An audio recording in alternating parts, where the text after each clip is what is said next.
Today we're going to be talking about allergies in dogs from the perspective of a dog owner. How do you know if your dog has allergies or something else? What are the most common allergens for dogs? And once you know whether your dog has an allergy or several allergies, what can you do about it? What can you as an owner do about it? First of all, you need to understand that the most common sign of allergy in the dog is itching. When humans have an allergy attack, the most common symptoms are itchy, teary eyes, runny nose, sneezing, nasal congestion, and so forth. And these symptoms are caused by the release of histamine, which causes dilation of surface blood vessels. But in the dog, this release of histamines causes the dog to itch all over. And so they scratch, they chew, they lick themselves. They're trying to relieve that unrelenting itching sensation in their skin or paws or ears. The ears are full of blood vessels, and so the dilation of those vessels can cause some problems in the ears, which lead to ear infections. As you know, probably all too well, that when the dog itches, he chews and scratches himself and perhaps rubs himself on furniture or anything else in his environment. My yard has a chain link fence with ivy growing on it, and my dog Otto, who suffers from environmental allergies in the spring, often walks up and down the fence line rubbing one side and then the other. All of this scratching and chewing and rubbing can cause all sorts of problems, including patchy or inconsistent hair loss. And that inconsistent is important. It's not losing hair all over his body. It's where he's scratching and chewing. Red, irritated skin, again, from chewing or rubbing in certain spots. And this damage can result in what's commonly known as a hot spot. Thickening of the skin is something that we see in dogs who have had allergies for several years. And the skin can get dry and crusty, or it might develop into a very oily, greasy, smelly skin, depending on the dog. Dogs with allergies very frequently have red, irritated paws. Their toes can become swollen with swelling between the toes caused by just incessant licking and chewing on the paws. And then ear infections again. With the swollen ear canals, bacteria and moisture can be trapped in the ears, and they can become dirty and greasy and smelly. And by the way, in the March 2014 issue, there's a great article on ear infections and how to keep your dog's ears clean and trouble-free. When you see these signs, the odds are your dog is allergic to something. But what? The three most common types of allergy in the dog, in order of prevalence, are flea bite hypersensitivity, and this is known informally as flea allergy. Dogs with flea allergy are actually allergic to a substance in the flea's saliva, which is literally injected into his body during the flea's bite. It's been estimated that about 40% of dogs are hypersensitive to flea bites. Flea bite hypersensitivity usually gets worse through the dog's life. Every year the signs of allergy will start earlier and last longer in the flea season, and the itching will become more and more severe. The second type of allergy is seasonal or environmental allergies, and these are caused either by substances that are inhaled, like pollen, mold, mildew, dust mites, and when this is true, it's referred to as inhalant allergy or inhalant atopy, or it may be caused by substances the dog's skin comes in contact with, and this is known as contact allergy or contact atopy.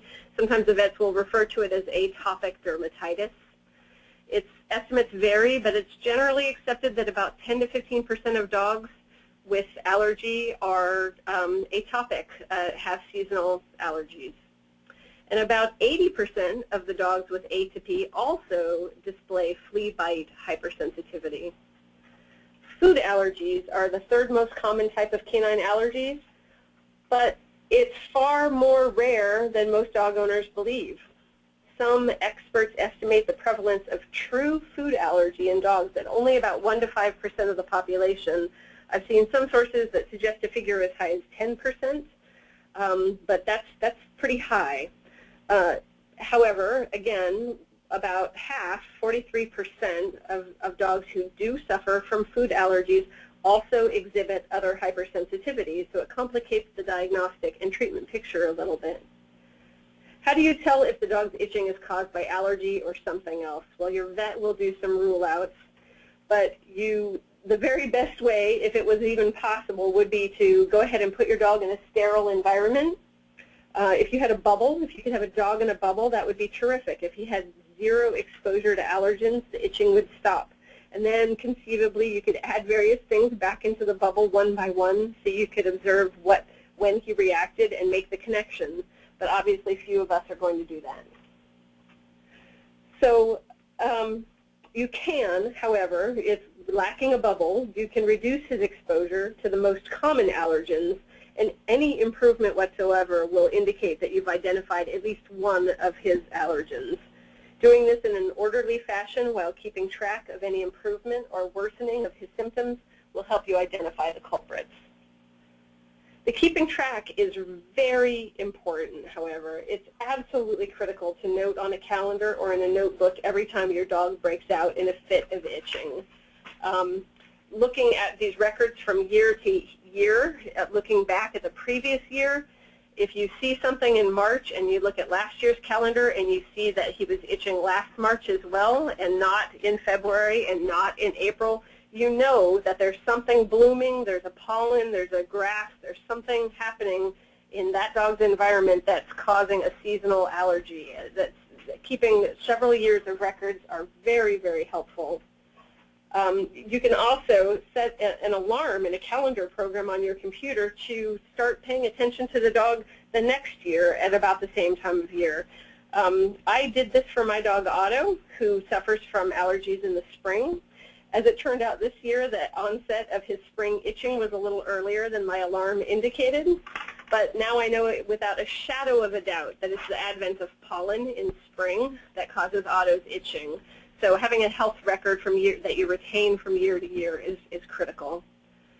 Your vet can also help you identify the cause of your dog's allergies and treat them, and we'll talk about that more in a few minutes. But right now, let's continue to focus on the detective work and the home care that only you can do. So let's start with fleas, the #1 cause of allergies in dogs. If your dog has fleas, you absolutely have to eliminate the fleas to make sure that flea bite allergy is not the problem. And if it is the problem, by eliminating the fleas, you eliminate the allergy. Understand that everyone itches when they're bitten by a flea. All dogs will itch when they've been bitten by a flea. But a flea allergic dog has a much more dramatic response to the flea bite. Instead of just mild itching, it causes all over body itching. A systemic release of histamines, remember, is going to cause all over itching, not just where the flea bit the dog. And again, flea bite hypersensitivity usually gets worse through the dog's life, and the allergy will start earlier in the year and last longer, and the itching will be more severe as the dog ages. Regular readers of Whole Dog Journal know that we're not advocates of using spot-on pesticides on every dog every month. That's what the labels indicate. We're not a big fan of this. But special measures are called for with dogs who are suffering from flea allergy. And the spot-on pesticides are far more effective and actually safer than most of the shampoos and dips and collars and powders that you might find on grocery stores or pet supply store shelves. When selecting a spot-on flea remedy, in short, we recommend buying one from your veterinarian. We've heard of many serious reactions, including deaths, tied to the bargain knockoffs found in grocery stores and discount stores. I've had a lot of questions about products. There's a product available at Costco that's not got a great record so far. It's meant to be a generic. We don't recommend them. This is one place where it really pays to get the top quality products. And it's best to treat every pet in the household at the same time for really effective control. We had an in-depth article, again, in the Whole Dog Journal January 2014 issue about spot-on and oral flea control pesticides and medications, how best to use them, safety warnings, and so on. So if you missed that article, we really recommend checking that out for information about the best products to use and how to use them safely and responsibly. But don't just rely on these medications for flea control. There are a lot of other things that you can do in your home to control fleas. And you want to attack them on every possible front until the problem is completely taken care of. Water kills flea eggs in developing flea larvae, so you want to wash floors, bedding, any of the dog's sleeping areas as frequently as possible, at least once a week. You want to vacuum the areas in your house where the dog spends time as frequently as you can. Wash his bed, wash the cat's bed.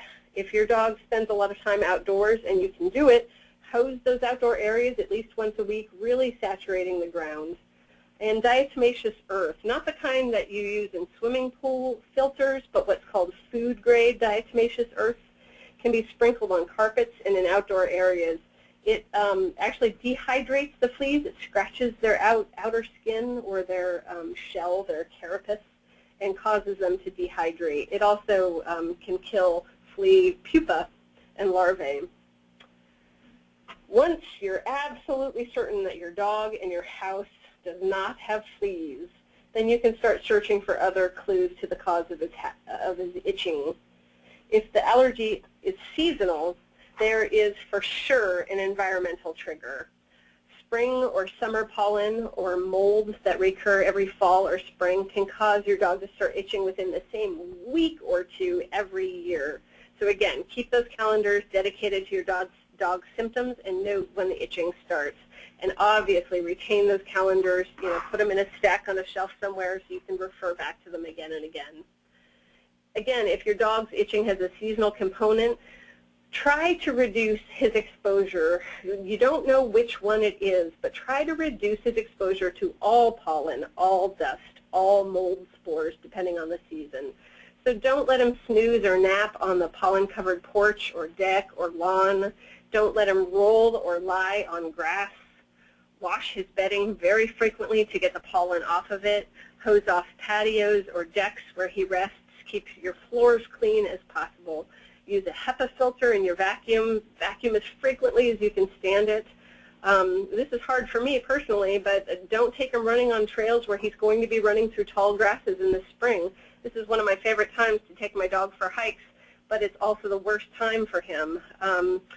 Walking him on days when it's very windy and you can see the pollen floating through the air is really exposing him to those inhalant pollens.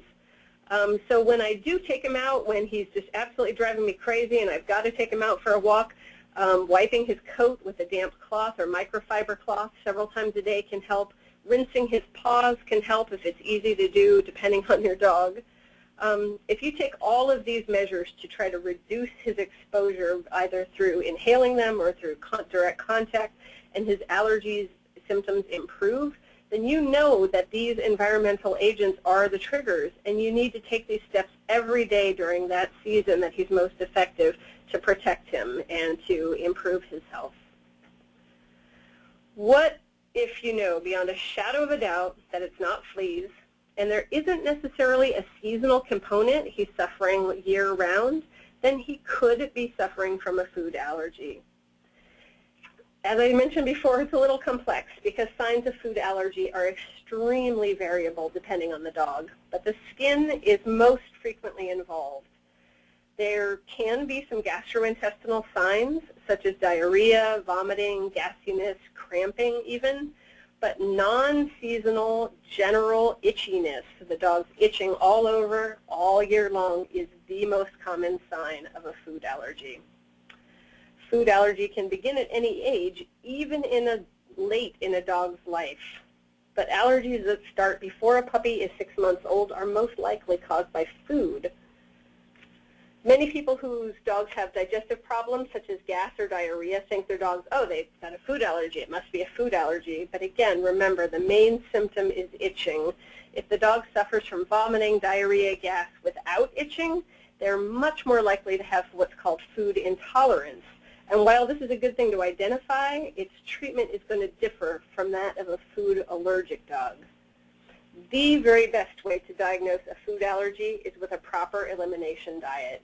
And we've discussed elimination diets before in depth. We will again. The most recent, we've got an article in the April 2011 issue of Whole Dog Journal. But briefly, this involves taking the dog off of all foods other than a single novel protein. We hope something that he's never been exposed to before, and a single novel carbohydrate source.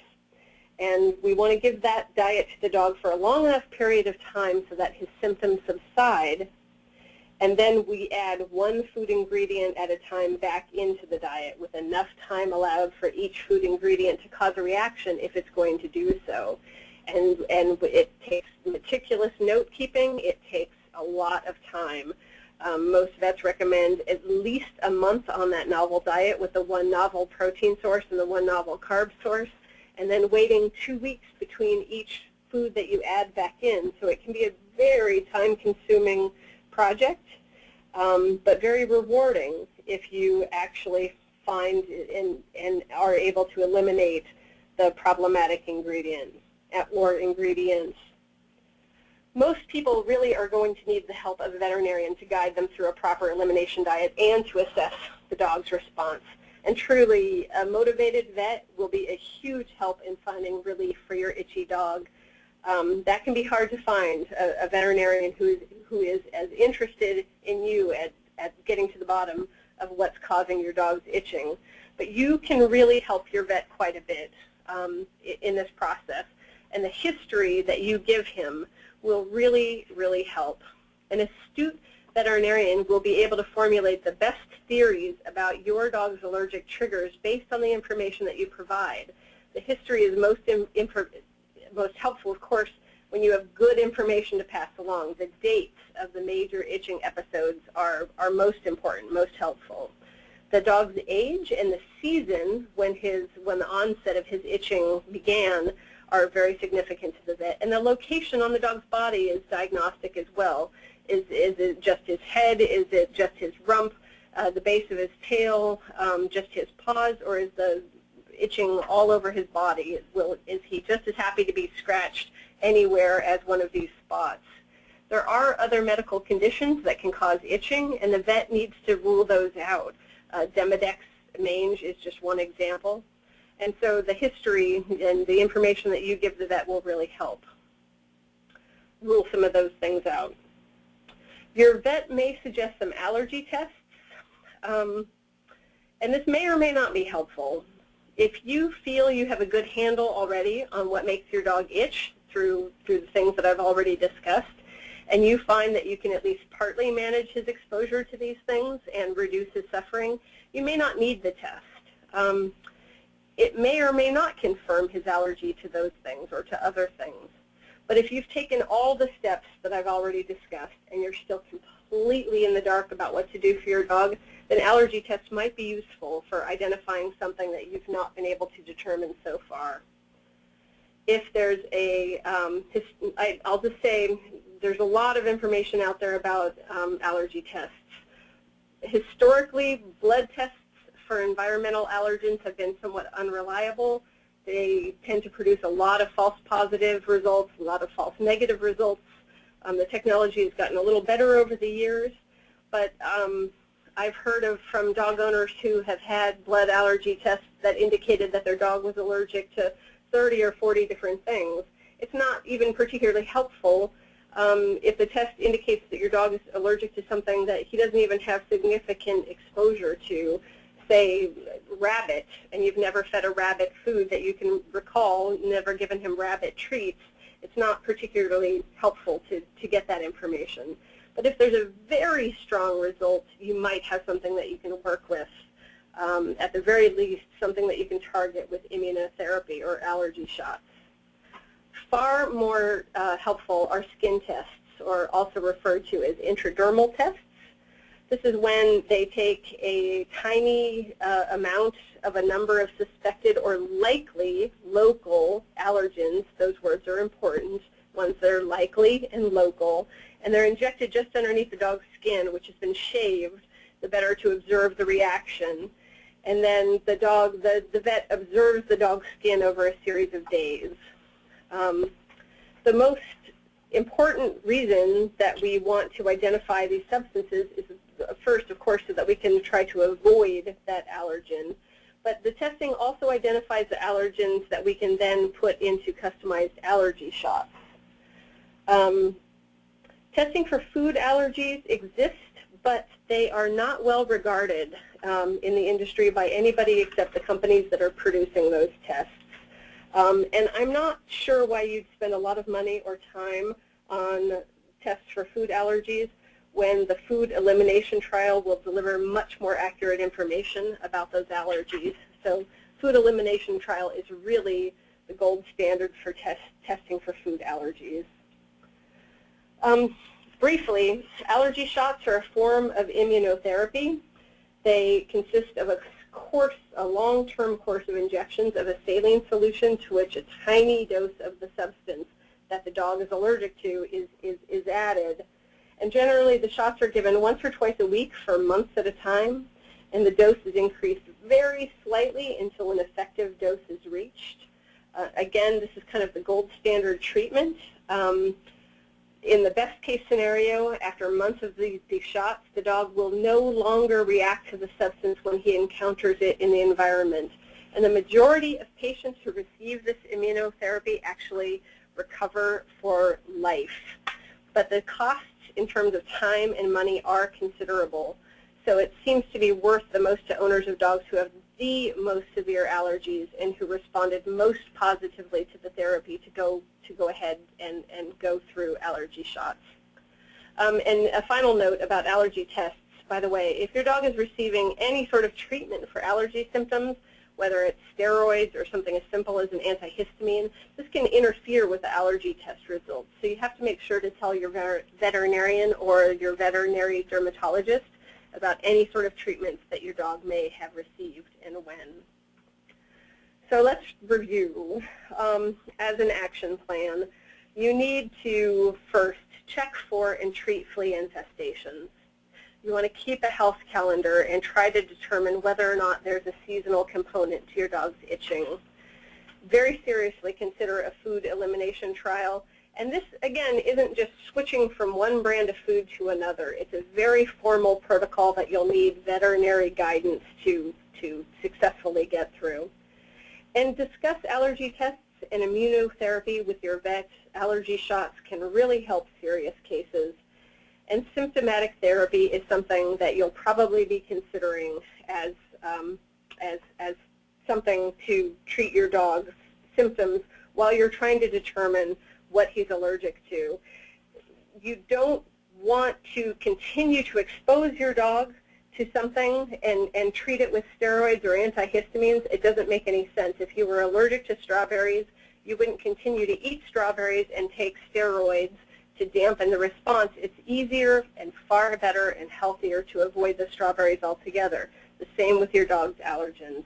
So if you're able to identify the allergen and eliminate it from your dogs or reduce your dog's exposure to that allergen, that's far healthier. Careful use of some of those symptomatic therapies, such as antihistamines or steroids, can help you get your dog through the peak allergy season with fewer ear infections or hot spots or use of antibiotics and loss of hair. So I'm sorry if this seems very daunting. Allergies are very daunting, but it's incredibly rewarding to go through the work. Seeing your dog transform from an irritable, tired, smelly, raggedy-looking mess into a happy, well-rested, shiny dog with a nice coat, it's worth just about any amount of time or energy. And I would add that just about anybody who's fostered allergic dogs, seen allergic dogs in shelters, taken them home and resolved some of their allergies can attest it literally can save a dog's life to make this transformation. So with that said, one question I'm seeing right now, people have asked, and we addressed it before, but our sound was off at the time, was whether or not this webinar is going to be recorded and available at a later time, and it is. It will be made available to all of you who have registered for the webinar at a later time. Okay, so, great, Nancy. Well, with that being said, we want to open the floor to questions for Nancy.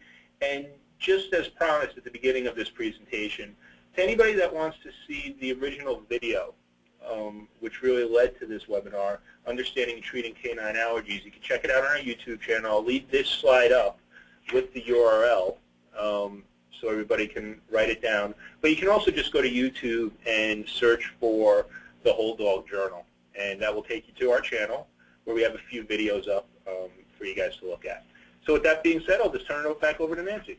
Okay. Boy, I'm seeing so many questions, and this truly could be a book or several books. But let me try to get to as many of these questions briefly as possible. Make sure you also, on the Whole Dog Journal site, there's an article, there's a search box. You can also check on the site whether we've done previous articles. In many cases, we have done previous articles that address some of these things. Benadryl, we've had a lot of questions about Benadryl, how long to use, and so on. Benadryl is a great antihistamine medication that can be used on dogs, particularly dogs with mild symptoms. I do use Benadryl on my own dog in the spring because his symptoms are fairly mild. I added to the protocol of trying to keep him clean and free of pollen as much as possible. I don't feel comfortable discussing dosage because it is possible to give dogs too much Benadryl. I recommend that you talk to your vet about it. It's weight dependent. In general, dogs take more than we do for our weight, but you really need to discuss that with your vet on how often to use it. I wouldn't use it for more than the season to which that particular pollen. It's not something I'd want to put a dog on year-round, but again, I'd want you to discuss that with your vet. See a lot of questions about grass and tree allergies. Again, pollen control, there are so many things you can do in the dog's environment if you're being thoughtful about it. And if you know somebody, if you have a person in your family that has pollen allergies, ask what they do. It makes a lot of sense. Again, not walking on windy days, trying to stay out of the grass, knocking down pollen in your environment. If you're going to go sit outside, you know, hose off the deck chairs before you sit there. That's what you do for a person. Hose off the deck whenever possible for the dog. Try to get as much pollen out of his environment as possible. We also see, I see a question here about whether foods can trigger environmental allergies. And that might be a case, again, where the dog actually has multiple allergies. These things can, any sort of histamine release can worsen the symptoms. That maybe he's very mildly allergic to one substance and more allergic to another. The histamine release can definitely make him more sensitive to the thing that wasn't bothering him as much before. So again, getting a handle, getting a grip on what exactly is setting off this histamine release will be very helpful. I see another question here about whether certain breeds are more prone to allergies, and that is absolutely the case. More so than certain breeds, it's a heritable trait. So certain families, allergies are more prevalent in. I think if I were to ever, I can't imagine this myself, but if I were ever to buy a puppy, I would ask a lot of hard questions about that puppy's parents and whether they had allergies. A lot of breeders might tend to try to downplay that fact if it were true, but I would consider that pretty significant. Relatives, particularly highly inbred dogs, whose relatives have a high prevalence of allergies, some of these dogs can experience very serious allergic episodes before they're even 6 months old when it's in their family tree. And let's see, more questions. How do you keep your dog from chewing while trying to determine the cause? It's actually interesting. There's been some testing of antidepressants used on some dogs to try to reduce their anxiety. Imagine that you were itchy and allergic yourself. It's got to increase your irritability and your anxiousness. And so in certain cases, in very severe cases, certain antidepressants have helped some dogs reduce the chewing. I hate to immediately slap a cone on a dog to subject a dog to living in a cone, but if he has wounds, that's absolutely something that you have to do. If he's developed hot spots, you have to keep him from worrying those spots while they're trying to heal. Keeping the dog as busy and mentally occupied as possible, food puzzles, more exercise, keeping the dog as tired as possible, anything that you can do to occupy that dog's mind as much as possible, and keep him from having a lot of alone time where he can just go at chewing himself, can help. It really is a tough one, but if you're really dedicated to, again, trying to shorten this time, be as thoughtful as possible about what he's being exposed to, you can shorten the time there. Somebody's asked about an elimination diet and whether turkey and duck are different from chicken, and the answer is absolutely. You hear some really funny, interesting cases about dogs who are allergic to one type of poultry but not another, which is one of the reasons why when we do our food reviews, I'm not crazy about poultry fat as an ingredient in pet foods, because you don't know what species they're discussing when they include poultry fat. And if your dog has an allergy, you absolutely have to avoid, say he's allergic to chicken, you have to avoid something that has poultry fat in it, because that may well be setting off those allergies. So each of those species do present a little bit differently. Although you might find a dog who's allergic to all poultry, it's far more common for them to be allergic to, specific birds. I see a question here from somebody who says their dog is allergic to everything. And while I think that's probably fairly unlikely that the dog is allergic to everything, there certainly are dogs who are allergic to so many things.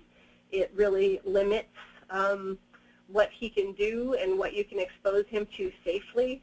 I've often thought it would be absolutely terrific if we could put dogs in little spacesuits, and believe it or not, there is a company that has developed a, it's not a completely impenetrable suit, but putting the dog in one of these, the show dog people use them, these little outfits that kind of keep their fur clean when they're at dog shows, covering up as much of their coat, and even using little booties, if the dog will tolerate them, to reduce his environmental exposure to contact allergens can really help. Of course, that doesn't do anything for the inhalant allergies, but keeping your dog inside, again, using a HEPA filter, perhaps air conditioning, some of those things can help. You have to know what the dog is allergic to in order to respond properly, however. Some questions about some holistic things that people can do, some dietary things. One of the most miraculous treatments is our fatty acid supplements. They've emerged as one of the most safe and beneficial supplements for allergic dogs. Fatty acids have a terrific anti-inflammatory effect on skin. They work better on mildly allergic dogs than severely allergic dogs. However, combined with an antihistamine or some other methods, they can help even severely allergic dogs as well. They help improve the quality of the skin, and which helps create a barrier. And it also helps to, fatty acid supplements can decrease the inflammatory cells, the number of inflammatory cells in the skin itself. So we strongly recommend that, and again, talk to your vet about their favorite product. I've seen the ones that I've seen people report a lot of success with are made by Nordic Naturals, but there are other products out there. Local honey has been frequently mentioned by holistic vets, and I am a big believer in local organic honey. This season's local organic honey, even if you can find that at your local farmer's market. We've had articles in the Whole Dog Journal about honey before as regarding dosage for very small dogs. I'd want to check that. But having a teaspoon or a couple teaspoons a day of local honey can definitely help dogs who have pollen-related allergies in the spring. We've also mentioned in a number of articles about coconut oil. Coconut oil is definitely something, again, it's something that can contribute to the quality of the skin and also just improve the dog's immune response in general. We've had several articles about coconut oil in the Whole Dog Journal. Again, search that back issue archive for articles about how best to use it, how much to give, and so forth. Steroids, lots and lots of questions about corticosteroids. Are they as bad as one might think? Are they poisonous? Are they going to kill my dog? They keep my dog from chewing himself raw. The main thing, again, to keep in mind is that when what a steroid does is basically shut down or dampen the immune response. Allergies are a hypersensitivity. It means the dog's immune system goes crazy. It overreacts to what should be benign substances that are in his environment. And so the steroid basically shuts down the immune response. Of course, you have to remember that it's shutting down the immune response to everything. So they leave your dog slightly vulnerable to other infections. So it's definitely not something you want to keep a dog on for a long period of time. That said, they are absolutely terrific at helping you get a grip on a dog who's in the middle of a very severe reaction, who is just tearing himself to shreds. You can get instantaneous relief. And that relief makes a lot of owners feel so good that they want to go back to their vet again and again and again. And please, can't you just give him another one of those shots? Can't you give me another prescription for prednisone? People would, 20 years ago, 10 years ago, veterinarians were not as vigilant about overprescribing steroids, and we saw the development of a lot of health problems in dogs from chronic steroid use. It solves the allergy problem and may start, if they're overused, lots of other health problems, including the dog suddenly losing all of its hair, liver problems, and others. So while I think it's a really valuable tool, I think they should be regarded as kind of heavy artillery used in severe cases on a very short-term basis. They're absolutely a terrific tool, but used carefully and not over a long period of time. I've been asked some questions. There's a very, very new drug out there that was just very recently announced, Apoquel. I think I'm pronouncing that correctly, A-P-O-Q-U-E-L, it's spelled. And initial reports are that it's helpful in some cases. There's also some pretty serious side effects being reported.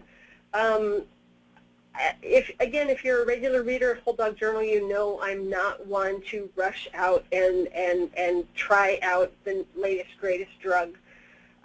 There are plenty of people who will do that, and I like to sit back and see what the initial reports are a little bit. The jury's still out as far as I'm concerned. I've been reading the studies. It looks intriguing, but some of the side effects are pretty worrisome, including sometimes worsening of the dog's symptoms. So I'm seeing reports. As a matter of fact, here's a question right here. Somebody says it worked great for a 15-year-old dog, but a month later she developed a cytoma and was taken off the drug by her dermatologist. Again, that drug was spelled A-P-O-Q-U-E-L. It's proven to be helpful, but we've also seen some dogs with side effects. So we're just waiting a little bit. It was just announced a couple of months ago. It's a pretty new product. People want to know about homeopathy, and I have to admit I'm not a giant fan of homeopathy. I'm not a giant fan of homeopathic remedies for allergies. I tend to regard them as a can't hurt, might help therapy. I object to homeopathy when it's used as a sole and exclusive treatment for dogs. I actually had a very bad experience with my dog Rupert some years ago. I was seeing a homeopath at the time for Rupert. We had tried everything that was available to me at the time. Ran into a practitioner who was absolutely certain that a homeopathic remedy would help. And I'm certain that it did do something. It made things worse. And at that time, that particular practitioner, who was a veterinarian, a veterinary homeopath, recommended that I give another homeopathic remedy and not treat the flare-up that happened. Rupert developed overnight an ear infection that was so bad, and he was shaking his head. He was so uncomfortable that he burst a blood vessel in his ear, and then I had an ear hematoma to treat. He was in excruciating pain, and not treating that pain with antibiotics and with a small surgical intervention that they do for these ears. I couldn't imagine not treating him with steroids and antibiotics at that time, which got me kicked out of the homeopath's office, and that was just as well as far as I was concerned. If a homeopath has a remedy that can be used in conjunction with other things that you're using and it helps your dog, that's terrific. But if the homeopath recommends that the dog receive that and absolutely nothing else, I'd stay away. I'm not a believer in miracle cures. Someone has asked for examples of the homeopathic remedies I'm talking about, and one of the principles of homeopathy is it's individually prescribed. So there's not a go-to remedy necessarily. They take the dog's entire symptoms into account and prescribe an individual remedy for that dog. Again, if you're a believer in homeopathy and it helps, that's great. I wouldn't use that and nothing else. Raw diets are something else that are often recommended, and again, that was something that this particular homeopath recommended with Rupert, and we started him on a raw diet, and unfortunately, she was such a proponent of this particular raw diet that she didn't seem to give any consideration whatsoever to the fact that the ingredients in the raw diet might be something that Rupert was allergic to, and we put him on a raw diet that was comprised largely of raw chicken. And years later, I discovered that the dog was allergic to chicken, and that could have been another reason why his allergy symptoms worsened so much at that time. Raw diets are not a miracle cure either. They're not the answer for every dog. And a dog that has a lot of skin infections or hot spots or wounds, I'd be a little reluctant to go raw with that dog. I'm a big believer in home prepared and fresh food, but not necessarily raw. It's not, I strongly believe in it for many dogs. I think it can improve the health of many dogs. But this is a dog who's having immune system challenges already, and perhaps not the best candidate for eating raw. Let's see. Another question about immune systems in general and how do you build up immunity.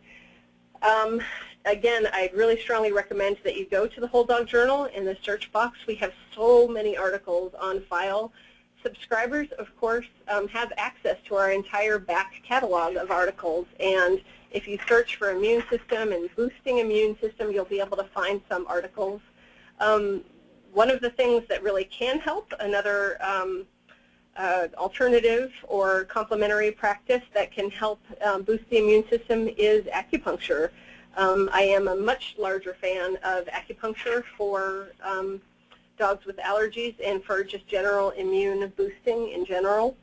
There are some supplements that people can use for improving the dog's immune system, but you don't necessarily want to, it's more about balancing the immune system, which is why acupuncture can be so effective.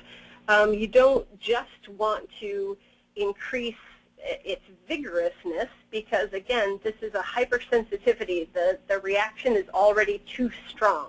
We're looking for a balance. All of the symptomatic treatments for allergies are aimed at dampening or shutting down the immune response to these otherwise these agents that should be benign. So again, if you can find a holistic vet, and I strongly recommend that you look for a holistic practitioner who has some experience with some of these things, it can be really helpful. The AVHMA, it's often referred to as AVMA. That's the American Holistic Veterinary Medical Association. There's a website, ahvma.org. They have a list of practitioners who are members of that association, and I believe the modalities that they offer, the alternative or complementary modalities that they practice, are listed there.